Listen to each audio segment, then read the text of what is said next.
जब हम नदियों के बारे में सोचते हैं तो क्या ख्याल आता है? शायद सिर्फ पानी का एक बहाव, है ना? लेकिन नदियां इससे कहीं ज्यादा होती हैं। वो तो सभ्यताओं की जीवन रेखा होती है। और आज हम एक ऐसी ही नदी की कहानी में उतरने वाले हैं। एक ऐसी नदी जो किसी नायिका से कम नहीं, जिसकी यात्रा इतिहास और भूगोल दोनों के पन्नों पर सुनहरे अक्षरों में लिखी है। जी हाँ, हम बात कर रहे हैं सिंधु नदी की। ये बात बिल्कुल सच है कि नदियां ही मानव सभ्यता की रीढ़ की हड्डी रही हैं। जरा सोचिए, इन्होंने हमारी आस्था को सींचा है, हमारे समाज को एक साथ जोड़ा है और हमारी अर्थव्यवस्था को रफ्तार दी है। और जब हम सिंधु की बात करते हैं ना, तो हम शायद इसके सबसे बड़े, सबसे ताकतवर उदाहरणों में से एक को देख रहे होते हैं। चलिए, इसको एक और तरीके से समझते हैं। आज अगर कोई पवित्र नदियों की बात करें तो सबसे पहले किसका नाम जहन में आता है? गंगा का, है ना? हमारी गंगा माँ। लेकिन एक दिलचस्प बात यह है कि हमारे इस उपमहाद्वीप की कहानी वो गंगा से नहीं बल्कि सिंधु के किनारे शुरू हुई थी। वो जगह जहां हड़प्पा जैसी महान शहरी सभ्यता ने जन्म लिया। इसे एक दिलचस्प विरोधाभास है। तो इसी विरोधाभास को सुलझाने के लिए हमें थोड़ा समय में पीछे चलना होगा। आइए सिंधु की प्राचीन जड़ों की पड़ताल करते हैं और देखते हैं कि इतिहास की गहराइयों में ये नदी असल में कितनी कितनी अहमियत रखती थी। कहते हैं ना, किसी चीज का महत्व उसके नामों से पता चलता है। और सिंधु के तो कई नाम हैं। वेदों ने इसे सिंधु कहकर पुकारा, रामायण में इसे महानदी कहा गया, और तिब्बत के लोग वो तो इसे सिंगी खंबन कहते थे, जिसका मतलब है शेर के मुंह वाली नदी। क्या कमाल का नाम है!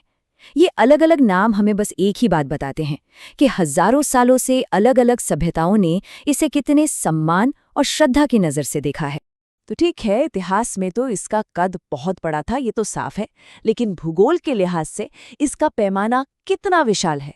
चलिए अब जरा इसके आकार को समझते हैं, और यकीन मानिए इसके आंकड़े सच में हैरान कर देने वाले हैं।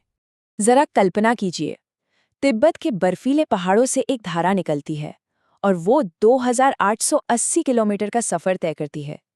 ये बहुत लंबा सफर है और अंत में जाकर वो अरब सागर में मिल जाती है। इसको ऐसे समझिए, ये दूरी भारत के उत्तर से दक्षिण की लंबाई से भी ज्यादा है। कमाल है। और बात सिर्फ लंबाई की नहीं है, इसका जो बेसिन है, मतलब वो पूरा इलाका जिसका पानी बहकर इस नदी में आता है, वो 11,65,000 वर्ग किलोमीटर से भी ज्यादा है। अब ये कितना बड़ा है सोचिए। अगर हम फ्रांस और जर्मनी दोनों देशों को मिला दें तो उससे भी बड़ा इलाका है ये। एक अकेले नदी का बेसिन जो कई देशों की किस्मत तय करता है। और यहीं से इसकी कहानी और भी दिलचस्प और थोड़ी जटिल हो जाती है, क्योंकि सिंधु किसी एक देश की नदी है ही नहीं। इसका पानी पाकिस्तान की जमीन को सींचता है, भारत की जमीन को सींचता है, चीन और अफगानिस्तान तक इसका असर है। ये एक सच्ची इंटरनेशनल लाइफलाइन है। और हाँ, जब इतनी अहम चीज कई देशों के बीच बंटी हो तो कभी-कभी ये तनाव की वजह भी बन जाती है। तो सवाल ये उठता है कि आखिर ये नदी इतनी सारे देशों को जोड़ती कैसे है? इसका जवाब छिपा है इसकी अपनी यात्रा में। एक ऐसी भौगोलिक यात्रा जो दुनिया की छत यानी ऊंचे ऊंचे पहाड़ों से शुरू होती है। तो कहानी की शुरुआत होती है तिब्बत में, कैलाश पर्वतमाला के पास मौजूद बोखरचू ग्लेशियर से। यहीं से सिंधु का जन्म होता है। फिर वहां से ये नदी निकलकर तिब्बत में ही लगभग 320 किलोमीटर तक उत्तर पश्चिम की तरफ बहती है और फिर लद्दाख में डेमचोक नाम की जगह से भारत में दाखिल होती है। और भारत में घुसते ही इसका सफर और भी ज्यादा नाटकीय हो जाता है। ये कोई आम रास्ता नहीं है। ये नदी दुनिया की दो सबसे ऊंची पर्वत श्रृंखलाओं लद्दाख रेंज और काराकोरम रेंज के बीच से अपना रास्ता चीर कर निकलती है। जरा उस नज़ारे की कल्पना करके देखिए। एक तरफ लद्दाख, दूसरी तरफ काराकोरम और बीच में बहती सिंधु। लेकिन इस मुश्किल पहाड़ी रास्ते पे सिंधु अकेली नहीं है। वो अपनी ताकत बढ़ाती चलती है। पहले जंस्कार नदी आकर उसमें मिलती है, फिर स्कार्दू के पास श्योक नदी का पानी उसमें जुड़ता है, और फिर गिलगित नदी। हर एक संगम के साथ सिंधु और बड़ी और ताकतवर होती चली जाती है। और फिर पहाड़ों का वो कठिन चट्टानी सफर खत्म होता है। सिंधु आखिरकार मैदानी इलाकों में उतरती है, और यहाँ मैदानों में इतिहास का शायद सबसे मशहूर संगम उसका इंतजार कर रहा होता है, पंजाब की वो 5 प्रसिद्ध नदियाँ। इस महान मिलन को एक खास नाम दिया गया है, पंजनाद। ये फारसी भाषा का शब्द है जिसका सीधा सा मतलब है 5 नदियां। ये उन 5 नदियों के मिले-जुले पानी के लिए इस्तेमाल होता है जो आखिर में जाकर सिंधु से मिल जाता है। तो ये 5 नदियां है कौन? चलिए इनसे मिलते हैं।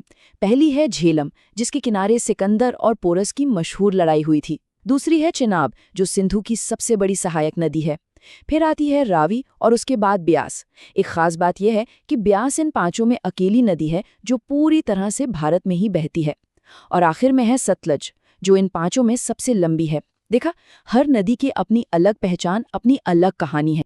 तो ये तो हो गया नदियों का संगम, लेकिन अब बात करते हैं देशों के संगम की, या कहें कि देशों के बीच की राजनीति की। अब सिंधु अपनी यात्रा के आखिरी पड़ाव पर है, जहां भूगोल, सियासत और इसका अंतिम सफर सब एक साथ आकर मिल जाते हैं।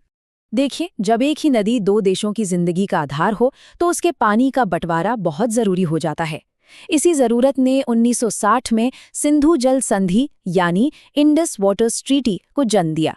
ये एक बहुत ही ऐतिहासिक समझौता था।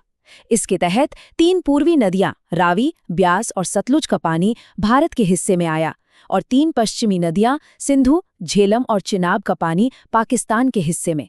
ये संधि आज भी दक्षिण एशिया में पानी से जुड़ी राजनीति की सबसे बड़ी बुनियाद है। तो अपनी 5 सहायक नदियों से ताकत लेकर सिंधु आगे बढ़ती है और पाकिस्तान के विशाल मैदानों को सींचती है। कराची शहर के पास पहुंचकर ये एक बहुत बड़ा डेल्टा बनाती है और फिर हजारों किलोमीटर की अपनी शानदार यात्रा को पूरा करके हमेशा के लिए अरब सागर में समा जाती है।